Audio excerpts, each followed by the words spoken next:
Good morning. It's Friday, the 17th of November, and this is Govindraj Ethiraj coming to you from Mumbai, India's smogged out financial capital. Our top stories and themes for the day.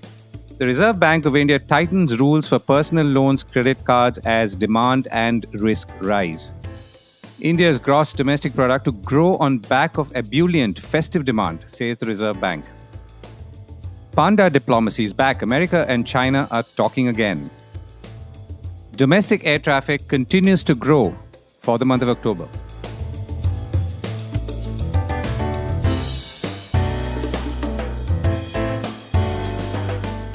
This is a core report with Govindraj Ethiraj. Markets stay strong. Indian markets continued a strong march, though they fell back after climbing even higher on Wednesday's post-Diwali holiday 742-point run. On Thursday, the markets held a one-month high with the Sensex rising 306 points to end at 65,982 after hitting an intraday high of 66,358. The broader Nifty 50 closed below at 19,762, that's higher by 87 points.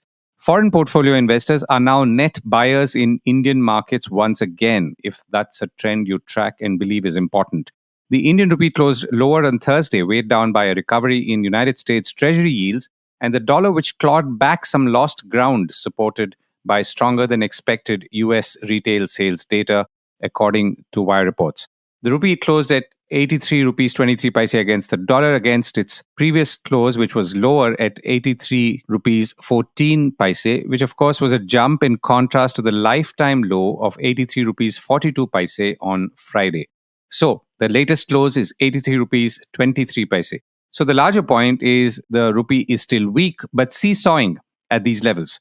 Oil prices are holding around $80 a barrel and broadly weak too, as demand continues to be and projected to be low. And oil also fell for the first time in 5 sessions after a government report showed swelling US crude inventories, and a Federal Reserve official signaled interest rates may remain elevated, said Bloomberg. Although early 2024 could be marked by high volatility for Indian equities amidst the general elections, global investment bank Morgan Stanley, the bullish one, holds its positive stance and sees it outperforming not only China but many other emerging markets in the following year, the Economic Times reported.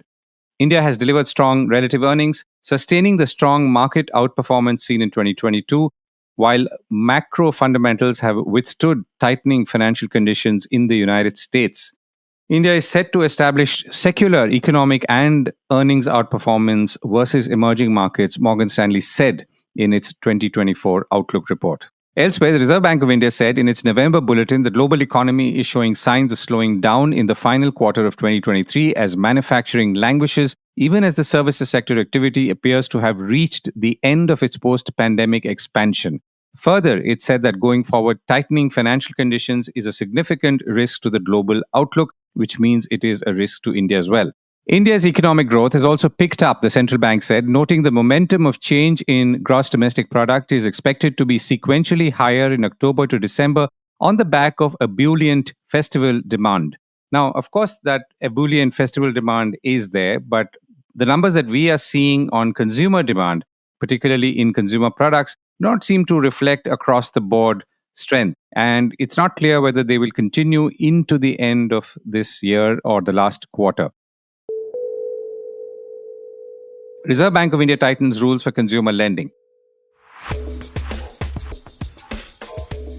After putting out several warning signals and cracking down on large, small loan lender Bajaj Finance just the day before, the Reserve Bank of India has now tightened norms for personal loans and credit cards. The tighter rules in the form of higher capital requirements will make such loans costlier and possibly or hopefully curb growth in these categories, which have outpaced the overall bank credit growth of about 15% over the last year. The Reserve Bank of India has increased the risk weights for banks and non-bank finance companies, or the capital that banks need to set aside for every loan, in this case by 25 percentage points to 125% on retail loans, the Reserve Bank said in a statement. The new risk weight will apply to personal loans for banks and to retail loans for NBFCs or non-bank finance companies, the Reserve Bank said, adding that housing, education and vehicle loans as well as loans secured by gold and gold jewelry would be excluded, Reuters reported.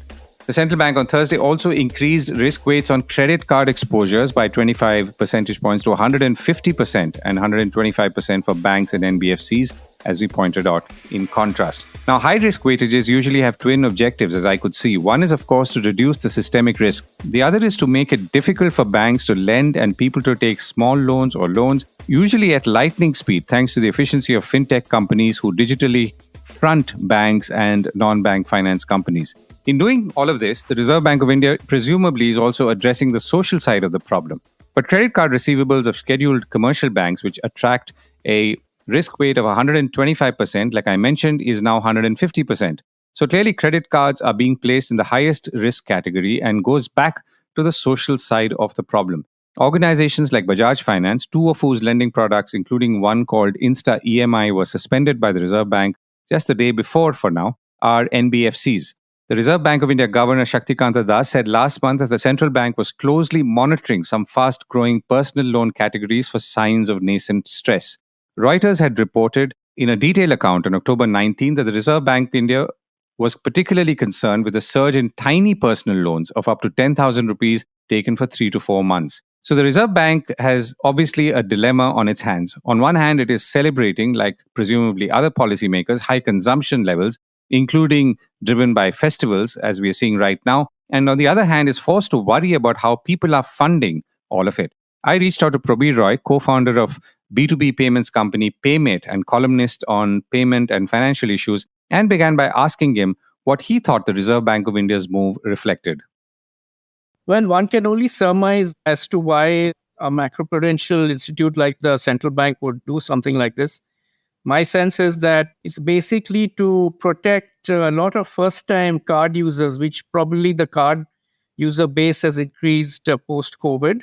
And predominantly in the cohort of people who are in the credit card bracket of, with a credit limit of about 10,000 to 50,000 rupees, the lower end of the credit card limit. So this, to my mind, could be first-time users. So just to fuel their lifestyle spending on account of the last 3 or 4 festival events which have happened in India. And as I call it, the revenge consumption has really come off this year, not so much last year. I mean, even observationally and anecdotally, I can make out that this year was much big dhamaka than the previous year. So you had the Ganesh, then you had Dasera, Navaratri, then obviously just ending with Diwali. So I think a lot of people in the lower card range has probably used this to fuel their, event or festivity consumption, and not realizing that probably those limits, once extended and taken up, will have to be repaid over a period of time. And then probably they stop paying it. And for whatever reason, they don't have the income or they don't have the financial ability to do that. And probably the Reserve Bank, sensing this, has asked banks to put a little bit of a cap so that they keep a capital buffer in case this unsecured card loans or personal loans, which is what it is, goes out of whack. Like it happened in China in 2020, actually, where digital lending fueled, person-to-person lending fueled consumption, and then went into COVID, the housing market crashed, and a lot of fintech companies actually wound up dead in the water. And that was an unregulated sector. So I think the Chinese government thereafter regulated financial lending, digital lending very, very stringently, as you guys will remember. What the bank will have to do now is that for every 1 rupee they lend out, they will have to keep about either 25 paisa or 50 paisa as provisioning in their books. Would that be correct? Yes, I think that could be one interpretation. But the way one's reading it, it also says that if it was 100 earlier, it goes up to 125. So there's a straightaway, increase of 25% on that itself. Right. Provisioning is increased, which means the bank has less leeway to lend. What would this typically lead to? I mean, will the banks cut back on lending, or will they raise the interest rates for those borrowers, or what would they typically do?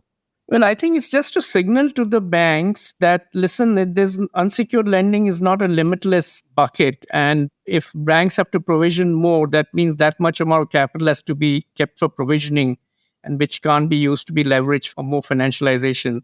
So yes, is asking banks to be more cautious as to who they're giving cards to, asking them to keep track about consumer credit and delinquency, which I think has also gone up, frankly. And that's probably where this has all been picked up from. There's been a surge of using cards at the lower end, and probably also a surge in delinquency going up. So asking banks to really, not only provision, but signal to the consumer that, no, we're not going to let you keep rolling over your credit and maybe lower your credit score a bit. And I don't know whether the APR is going to increase, but you never know for delinquent accounts. Once you go delinquent, there's probably an automatic default and then your rates anyway go up. What is an APR? Annual percentage rate, the credit card interest rate that you pay on your rolling credit. Right. Do you feel that this would be like a temporary move to cool things down, or this could be more long term? I mean, just going by experience and past. Well, this is the first time I'm seeing such a move, but a move to try to cool down retail lending and retail credit expansion, which is mainly in the credit card and the personal loan space. There's no unlimited lending. I think it's just a signaling to everybody that, hey, this is something we noticed, and please be mindful of that and keep your asset and liabilities matching kosher, and provision for any unnecessary, black swan kind of event where you get a runaway event where there's too much of credit, unsecured credit out there, and then there's huge amount of default and delinquency and distress. And that, I think, is what probably central bank wants to avoid or mitigate or prevent. Right. Probir, thank you so much for joining me. Thank you, Govind. America and China are back to the table. Let's start with the fun part. President Xi Jinping has indicated that China will renew its Panda diplomacy with the United States by once again sending the bears to American zoos, signaling his intent to stabilize relations between the world's two largest economies. Pandas have long been envoys of friendship between the Chinese and American peoples, Xi said during a dinner with business executives on the sidelines of an APEC summit in San Francisco on Wednesday. We are ready to continue our cooperation with the United States on panda conservation and do our best to meet the wishes of the Californians so as to deepen friendly ties between our two peoples, Xi said, and Bloomberg reported. Now, several announcements followed the original meeting between President Biden and Xi Jinping held outside San Francisco. They both agreed to open a presidential hotline, resume military-to-military communications, and work to curb fentanyl production, showing tangible progress in their first face-to-face talks in a year. We're back to direct, open, clear, direct communication on a direct basis, President Biden said. President Xi Jinping later said China wants to be friends with the United States and said his nation will not fight a war with anyone. He said that China never bets against the United States and has no intention to challenge the United States or to unseat it. Whatever stage of development it may reach, China will never pursue hegemony or expansion and will never impose its will on others, Xi Jinping said, and Bloomberg reported. Interestingly, Xi Jinping also reportedly met with Elon Musk and other representatives in a small gathering.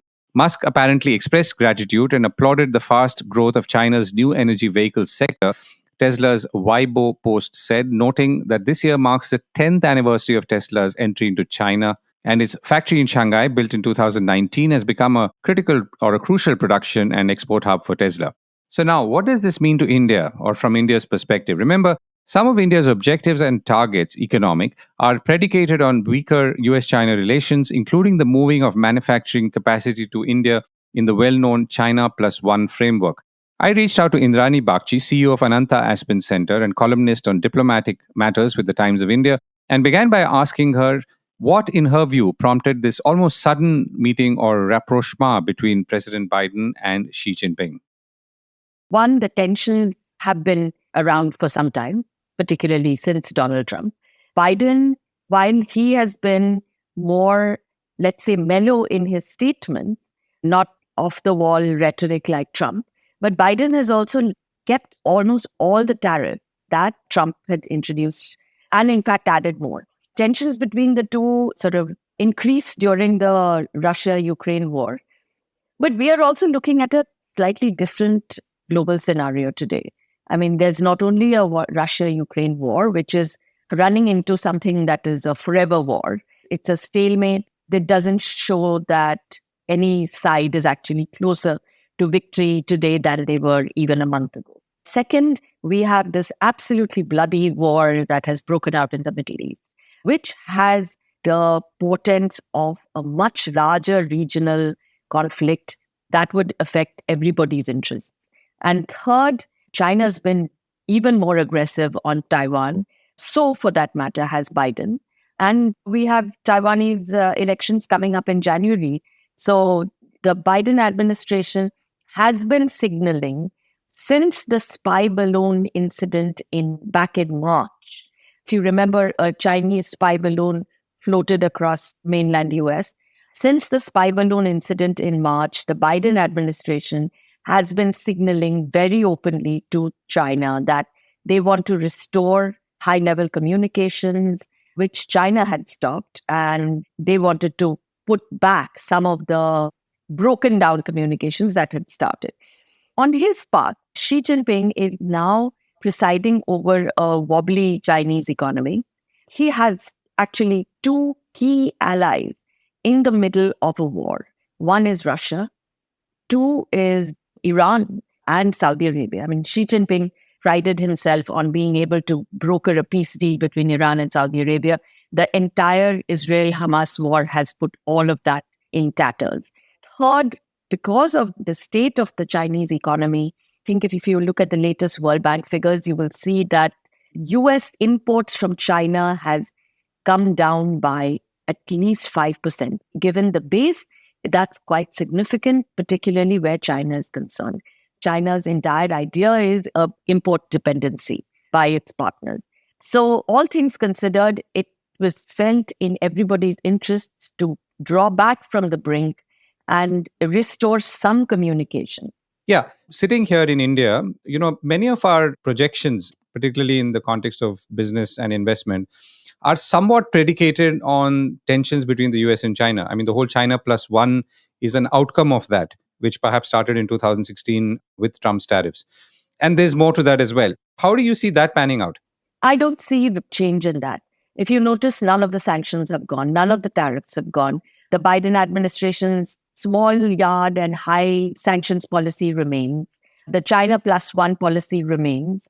And I was in Washington last week, and I met a whole series of officials from the White House, State, and Pentagon. And every one of them, the one thing that they said was, we want to assure our allies that, our partners and allies, that very little has changed. Now, whether little has changed in terms of rhetoric or in terms of substance, we will see as we go along. The agreements were nothing to write home about. I mean, fentanyl, cooperation, mill-to-mill, communication, hotline. These are literally baby steps in the US-China. But the basis of where they are or why they are there, which is the overdependence of the US economy on China, and certainly from our point of view, our own dependence on China, to be able to diversify from that, I think that remains on track. Whether the political rhetoric changes, and I think a lot of this reassurance was given to the Indian government when the 2+2 happened in Delhi last weekend. Right. Indrani, thank you so much for joining me. Thank you, Govind. Air traffic continues to go. India's domestic air traffic in October 2023 rose about 11% compared to the corresponding month in the previous year. Domestic airlines carried about 12 million passengers in October compared to 11 million passengers last year. Data released by the Directorate General of Civil Aviation yesterday showed. October marks the 8th straight month when domestic air traffic in India has surpassed pre-COVID levels in India. Indigo continues to be India's largest airline with a 62% share. Air India was the second largest domestic carrier in October with a 10.5% market share.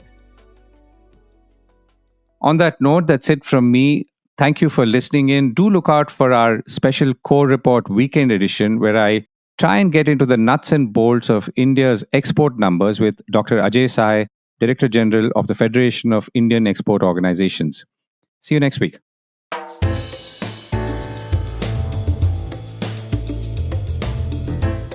This was the Core Report with me, Govindraj Ethiraj.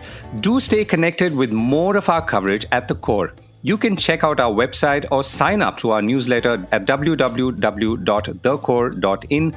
That is www.thecore.in, or follow us on LinkedIn, Twitter, and Facebook as well. Now, we would love your feedback on how we can make business more interesting and relevant to you, including our reporting on India's vibrant manufacturing sector. Write to us at feedback@thecore.in. Thank you for listening.